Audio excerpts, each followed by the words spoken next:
Welcome to Heartbreak Chronicles. Honest people aren't pushovers, and when honest people get ruthless, they can leave the wicked with nowhere to be buried. I'm pregnant, and it's Ethan's child. We've been together for 6 months. My wife said this at my promotion celebration dinner, right in front of my best friend. You think this is the beginning of some cheesy affair drama? Wrong.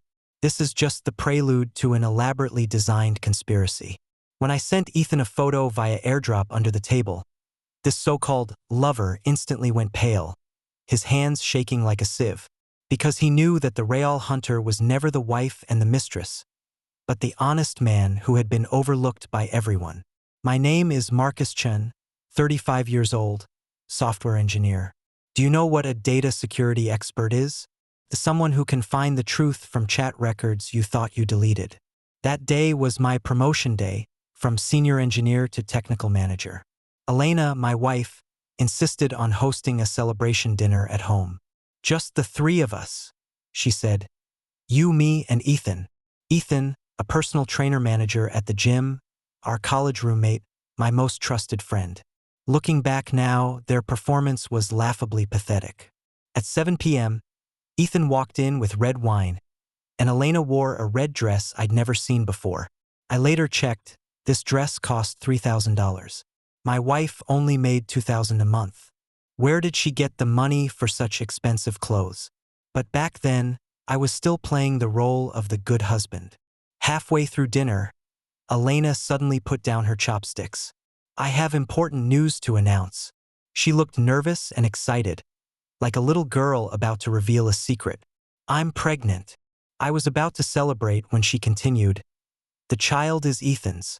We've been together for 6 months. Have you ever seen time stand still? That was the moment. Ethan's expression also changed, but it wasn't guilt. It was nervousness.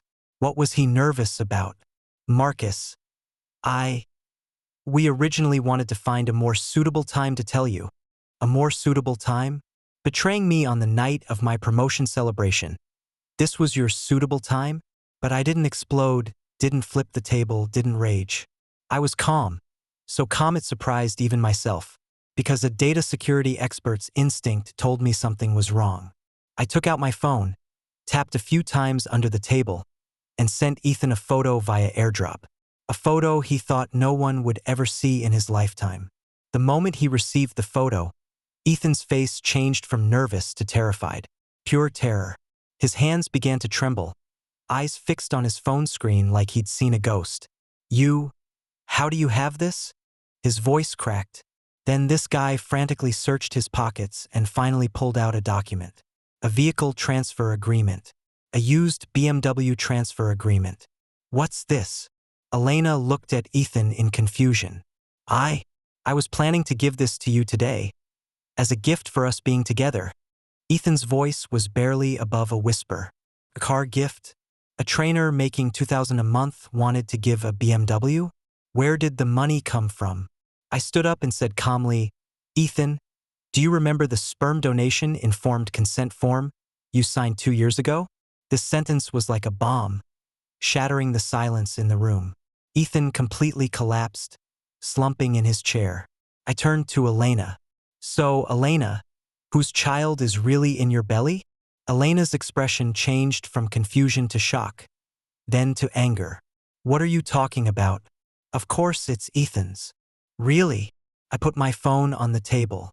Then why would a man with fertility capability go to the hospital to sell sperm 2 years ago? Truth isn't hidden. It's rationalized. What else do I know?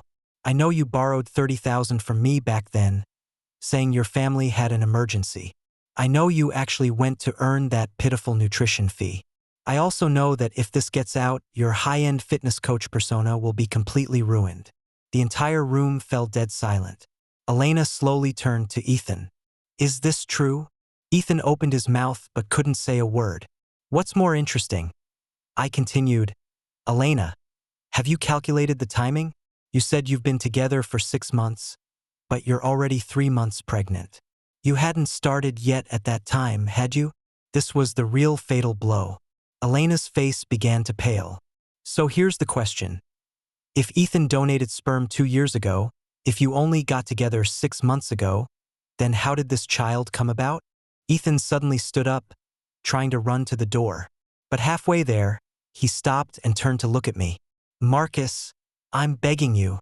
Begging me for what? My voice was terrifyingly calm. Begging me not to tell the truth? When silence becomes the norm, truth becomes a weapon.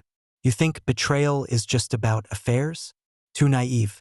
Real betrayal is treating you like a fool while expecting you to thank them for it. I took the next day off. Not because I was heartbroken, but because I was angry. I needed to figure out exactly who had been treating me like an ATM.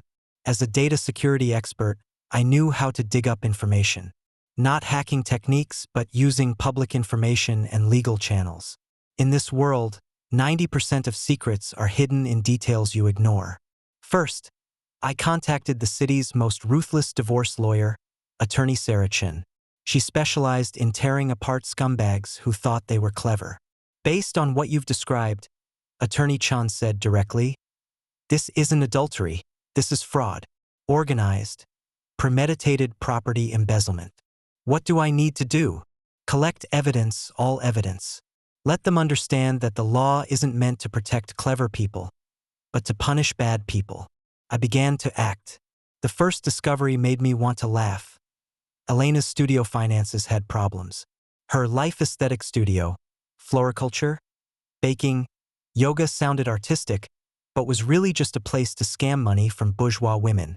But the problem was, her recent spending far exceeded her income. That $3,000 red dress, new iPhone, designer bags. These items added up to at least $20,000.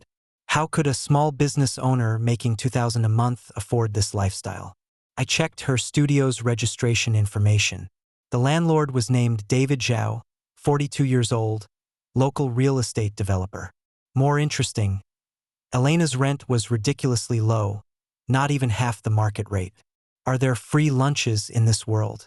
Yes, but you have to pay with your body. I began investigating this David Zhao. On the surface, he was a successful businessman. Married, wife was a bank vice president, 16-year-old daughter, standard middle-class family. He frequently attended business events, displaying a successful businessman image on social media. But I discovered a detail. 3 months ago, David posted on social media, at a high-end private hospital's VIP outpatient department, with the caption, accompanying a friend for prenatal checkup, hope everything goes well. Friend? What kind of friend needs the boss to personally accompany for prenatal checkups? I continued digging and discovered more disgusting truths. David's company was seeking funding, preparing to expand. This round of financing was crucial for him because he had invested most of his capital in land acquisition with tight cash flow. The key person driving this financing was his banker wife. If David's image had problems, the financing would fall through, and the company would go bankrupt. Now I understood the entire conspiracy. David was tired of his wife and had set his sights on Elena. Elena was attracted to David's money and wanted to upgrade her life. They needed a scapegoat to take the blame me. Ethan was the perfect tool with leverage against him. Through a fair pregnancy, they would leave me with nothing and split my assets. Brilliant? Too bad they encountered me. Want to know what dimensional reduction strike means? It's when you think you're playing chess, but your opponent has already started playing international chess. I needed Ethan to cooperate, but not by begging him, but by forcing him. 3 days later, Ethan contacted me proactively. Marcus, let's talk. We met at a coffee shop. This guy looked like death, eyes red and swollen, unshaven.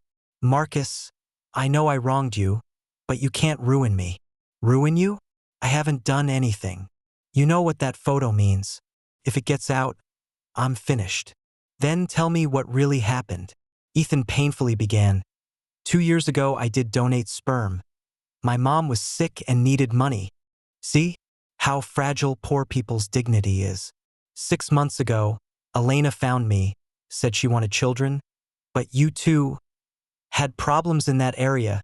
I almost laughed. So she asked you to help? No. Ethan panicked. She said to use what I donated before. Said this way the child would still count as yours. And then, Later she said this wouldn't work. It was too complicated. There had to be an explanation. So we decided. Decided to stage an affair? Ethan nodded. She said this was simplest. During divorce she'd take what she deserved. Then we'd be together. But now you realize you've been played? Yesterday she told me the child isn't mine, and wasn't made with mine either. She said the child's father is someone else, told me to keep acting, said there would be benefits for me. I leaned back in my chair, organizing my thoughts. Now the truth was clear. Elena was pregnant with David's child. They needed a scapegoat, and Ethan was the perfect choice. Through the affair script, they would leave me with nothing. They would split my assets. Ethan, there are two paths now. First, continue being their tool, but risk being abandoned at any time. Second, help me expose this conspiracy. If I help you, do you promise not to mention the photo? I promise, as long as you cooperate fully. Ethan considered, then nodded. Just like that, my first inside man was born. Truth won't surface by itself, but it can be dug up. For the next 2 weeks, Ethan became my undercover agent. He told me Elena frequently talked on the phone with Boss Zhao, chatting for long periods each time. She also frequently looked at high-end condominiums, claiming it was for studio relocation, but obviously she was looking at new homes. More importantly, Elena gave Ethan a script, detailed instructions on what to say during divorce negotiations, how to cooperate, how to maximize the division of my assets. I had Ethan photograph and send this to me. This was key evidence. Meanwhile, I began planning against David. I hired a private investigator specifically to photograph him and Elena meeting. Soon I had photos of them embracing at a private club, plus video of David giving Elena gifts. But the most damning evidence came from bank records. As a divorce party, I had the right to demand Elena declare her assets.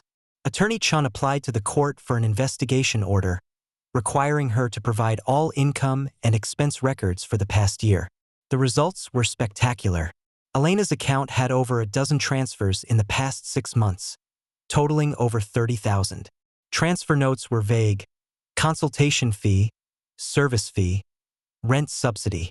But through corporate information queries, I discovered all this money came from company accounts under David's name. Now all evidence pointed to one conclusion. Elena and David conspired to embezzle my assets through fake adultery. It was time to make them pay the price. What's precision strike? It's delivering a fatal blow where the enemy cares most. I learned that David's wife, Mrs. Liu, was hosting an annual charity gala, with local business and political bigwigs attending. This gala was crucial for David.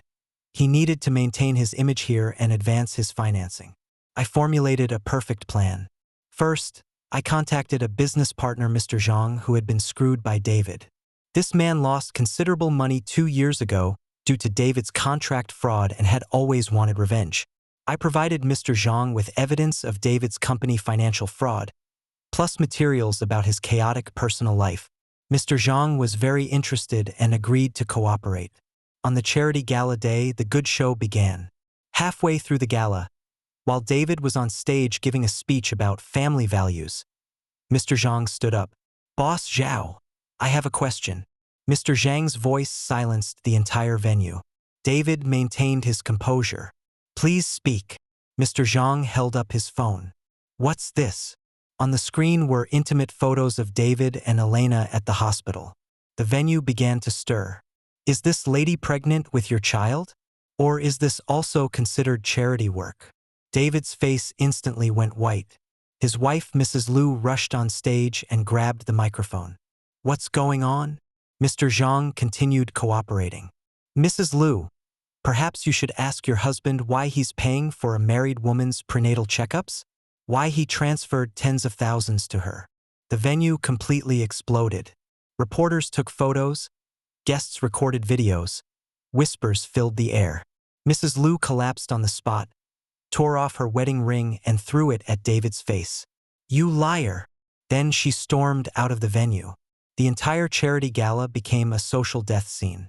The video spread instantly with #CharityGalaExposed trending. David's image was completely ruined. When one domino falls, the entire world collapses. After the charity gala incident, the chain reaction began. The next day, Mrs. Liu formally filed for divorce, freezing all family assets. The bank immediately suspended financing support for David's company. Without his wife's background, he was nothing. Other investors also withdrew their funds one after another, demanding early repayment. Within a week, David's business empire began to collapse. Elena's situation was even worse. The charity gala video made everyone in the city know her identity. The studio lost clients, partners canceled contracts. More fatally, the tax department began investigating her accounts. Evidence I'd collected earlier showed she had massive cash transactions with serious tax evasion. The tax investigation quickly found problems. She faced huge fines and legal consequences. Ethan wasn't doing much better either. The gym owner discovered his connection to this affair, plus his poor condition, and fired him directly. Unemployed Ethan was stuck with car loan debt. The BMW he bought to please Elena had become a burden. 3 months later, I sat in the law office signing the divorce agreement. Elena sat across from me, haggard and worn. The studio had closed and she faced lawsuits. "Marcus, I never thought things would turn out this way, but you did think about destroying me, didn't you?" She couldn't answer. The final divorce agreement. I kept all my assets. Elena left with nothing due to fraudulent behavior and had to pay lawyer fees.